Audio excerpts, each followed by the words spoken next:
Hey guys, welcome to another podcast. This time, Duke's we're reading the DVD Disney again, except this time for the Finding Nemo 2-disc DVD. Yeah, for those who were curious, we have already done the actual podcast on the actual DVD itself. But like I said, for what is pointing out, we are actually reviewing the article from DVD Dizzy or DVD Dizzy, and this is also I'm pretty sure it's also the same guy that gave us Toy Story for those who can check it, which of course you can check out on Jax's channel if you haven't already. And yeah, without further ado, let's have a look at the uh, Finding Nemo. So I'm sure most of you are asking yourselves, what's Finding Nemo? No wonder you haven't heard of it. It's a movie that critics ripped to shreds and bombed at the box office. I think it's a safe bet that this is one movie Disney won't explode with tons of merchandise and sequels. Do I have to say I'm joking? Don't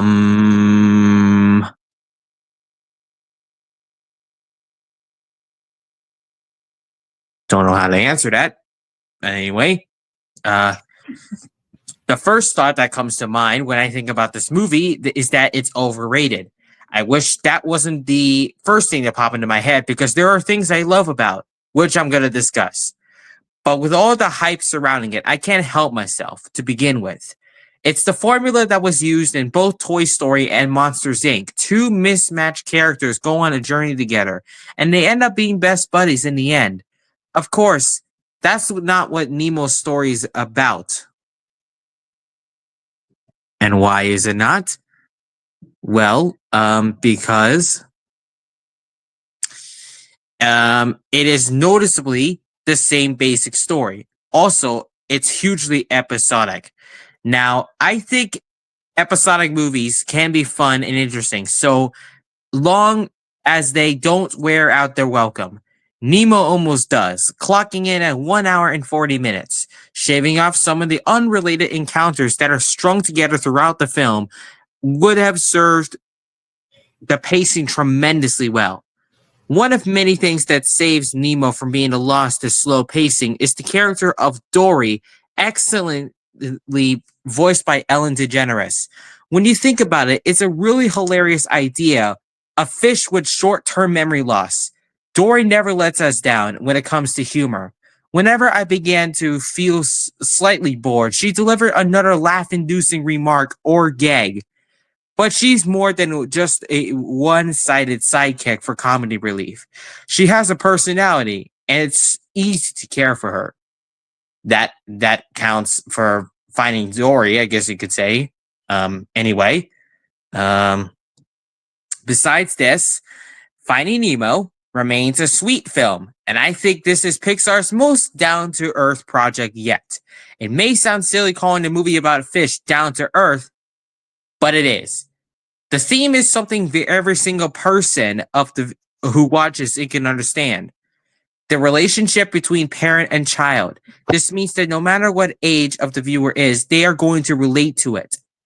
Personally, I was very touched by that aspect because so many times I saw my father in Marlin and me in Nemo.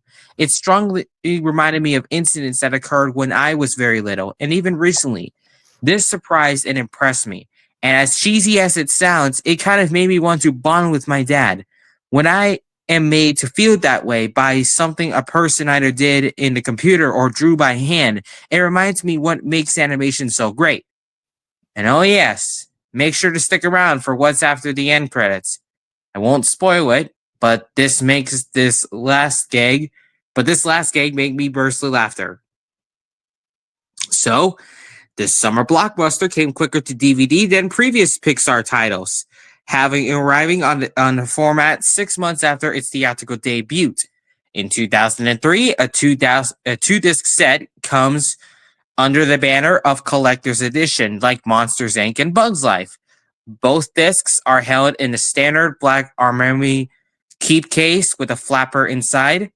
Atop the case is a cardboard slipcover, which features an attractive effect that looks like shiny water. Currently, not every copy in stores will come with a slipcover, as Disney tends to uh, um, exclusively manufacture them close to the release date. You also get a 11 insert displays, colorful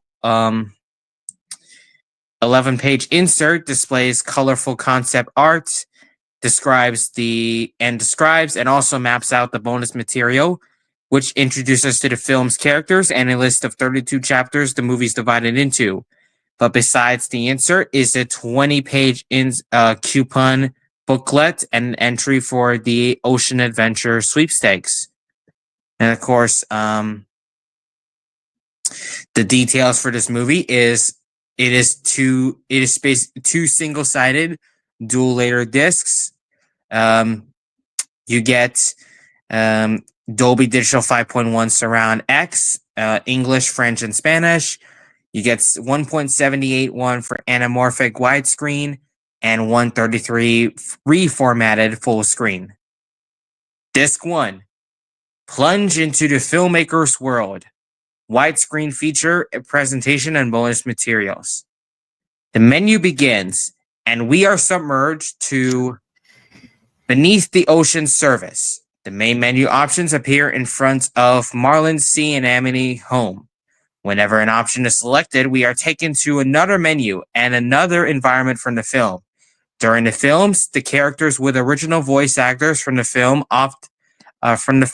oftentimes make remarks. With the first one, the funniest one being one by Dory, saying, "Oh, I always wanted to see The Little Mermaid. It's definitely worth just sitting and listening for a while." Also, on virtually any menu, a fish icon in the corner of the screen can be selected to produce a virtual aquarium, meaning that the text would disappear and leaving the immersive sights and sounds of the environment by themselves.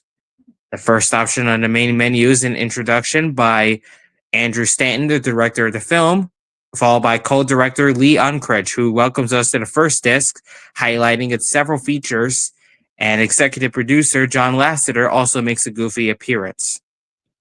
The movie is displayed in its original aspect ratio of approximately 1.78.1, with the transfer enhanced for 16:9 televisions. The image comes directly from the computer with no film print middleman. Because of this, the picture quality is perfect. The colors pop out at you, and the detail is razor sharp.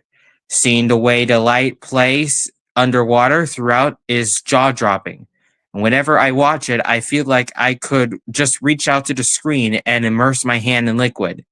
If you want to see your DVD player perform at its peak, this is the title to spin. THX certified, the Dolby Digital X 5.1 soundtrack is the only option for listening on disc 1, and I was incredibly pleased. This surrounds met my expectation of placing me in the middle of the undersea world, and it felt completely natural. Production of the dialogue, music, and sound effects is spot on.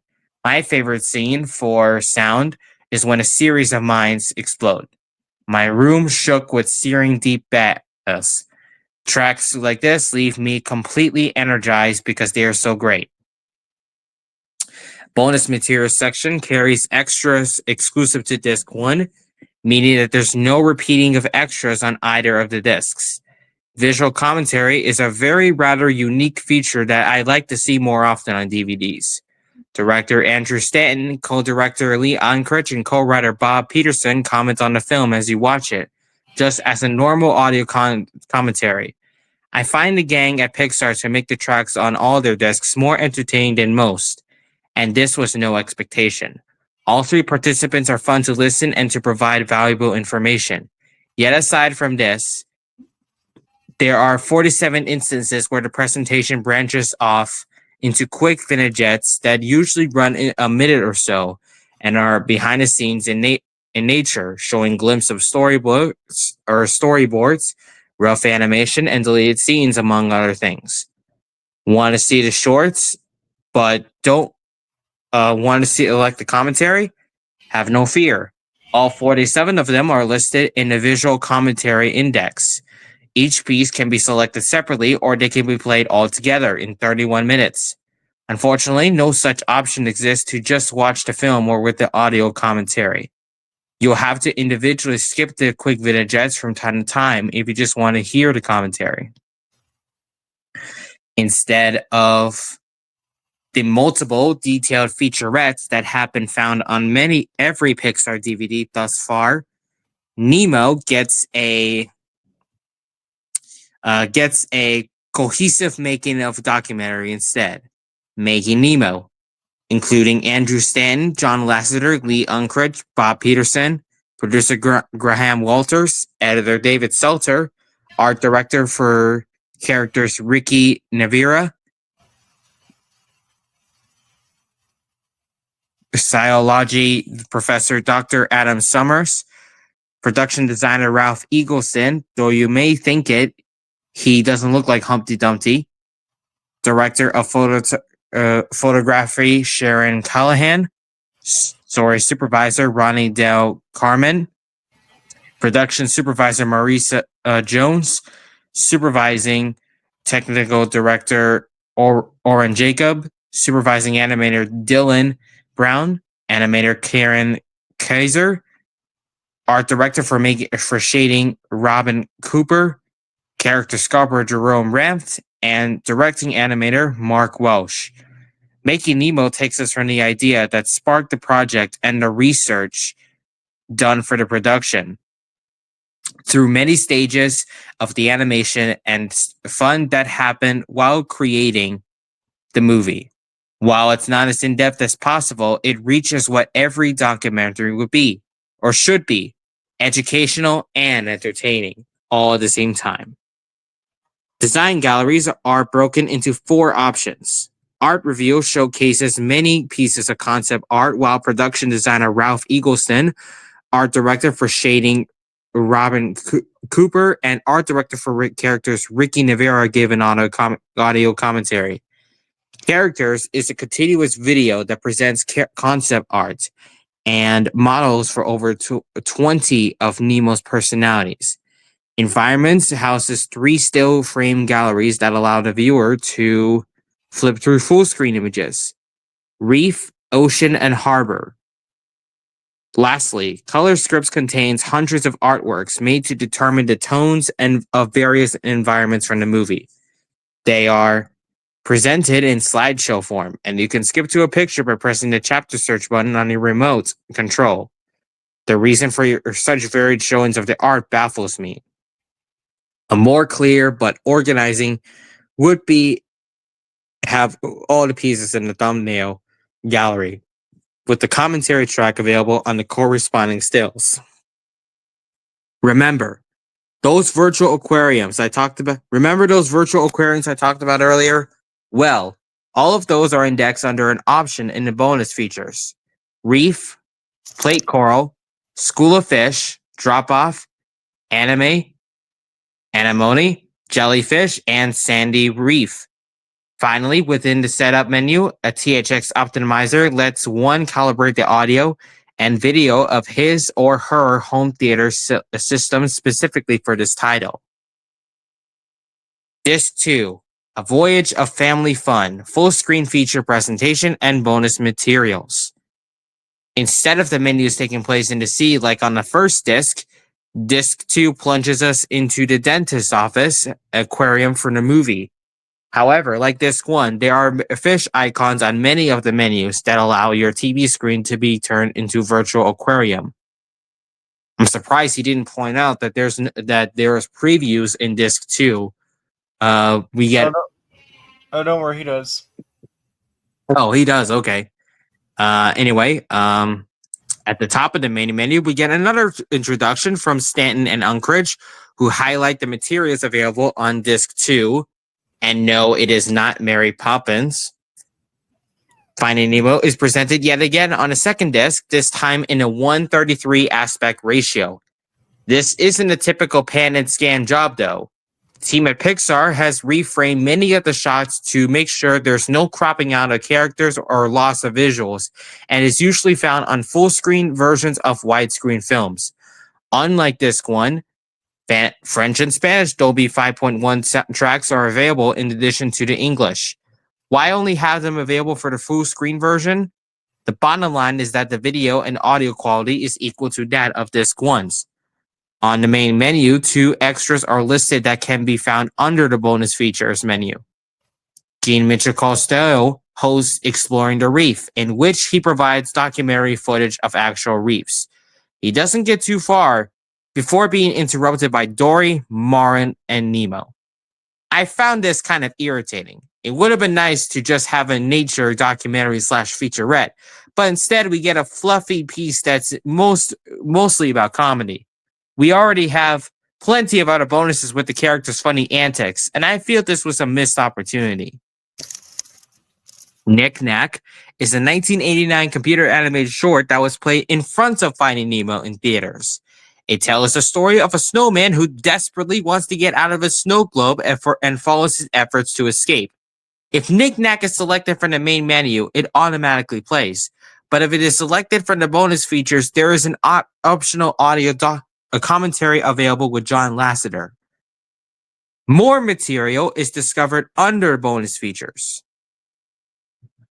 Mr. Ray's Encyclopedia is an interactive virtual book with narration by Nemo's school teacher, Mr. Ray, with original voice by Bob Peterson. He provides about a minute of information each for the species that these characters belong to. Marlin and Nemo, Dory, Deb and Flo, Bubbles, Jocks, Gil, Sheldon, Peach, Squirt, Bloat, Bruce, Gurgle, and himself, Mr. Ray. Each snippet can be individually played, or they can be played all together in 13 minutes. A few more things aimed at kids show up. Inspired by one of the many deep sea encounters in the movie, Fish Charade's game has the player guess what a school of fish is trying to portray.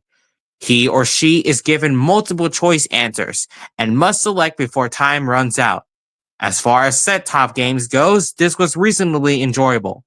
Storytime just tells of a day at school for Nemo, and can either be read solo or read along with a narrator. Behind the Scenes also keeps 3 options. Character Interviews has a riotous fake news reporter interview Marlin, Nemo, and Dory with Bruce the shark popping in unexpectedly. Studio Tour is a surprisingly funny featurette with Alexander Gould, the voice of Nemo, exploring the Pixar studio and his studio team poking fun at themselves. Publicity has the teaser trailer and three theatrical trailers, followed by fishy facts for Crush, Bruce, and Nigel.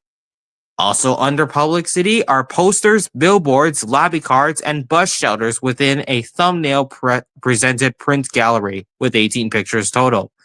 In the vein of Disc 1, all the virtual aquariums are indexed: Volcano Day, Volcano Night, Shipwreck Day, and Tiki's.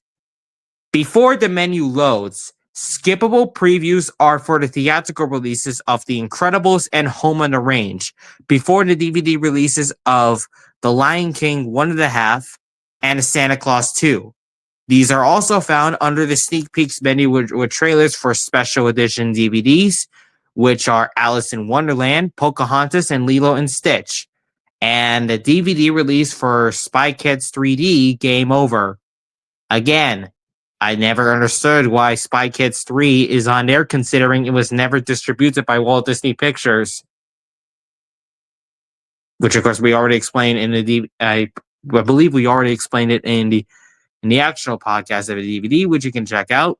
But anyway, though I have my complaints about it, I consider Finding Nemo to be a precious film with an endearing heart. The DVD release utilizes the ever-growing trend of separating material for enthusiasts and families that I find irritating, but the content itself is sturdy. Top-notch presentation of the movie coupled with a solid helping of bonus features, doesn't quite propel this 2-disc set to the quality of its predecessor collector's editions, but it's very good nonetheless. Finding Nemo is definitely a title I highly recommend.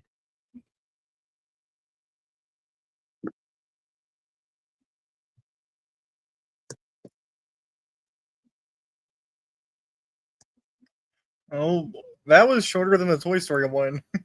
Yeah, that was really shorter. I think it was like 40-ish minutes on that one, or maybe it's 50. I don't know. Look at the timer. Wow, it's 20 minutes for this one. Holy mother. Yeah. Well, that was fun while it lasted. Yep. Yeah. Maybe next time we can do the we can read the review of Cars on DVD Disney, Yeah, because that's what I think you're looking forward to the most. that's true. Because Cars is your favorite Pixar film. Anyway. That's true. That is also true. Anyway, so yeah, we will see you all maybe on today's Friday. Maybe we can do it on Sunday. Maybe. Maybe. So yeah, we'll see you all on Sunday. Maybe. Yeah. Bye everyone.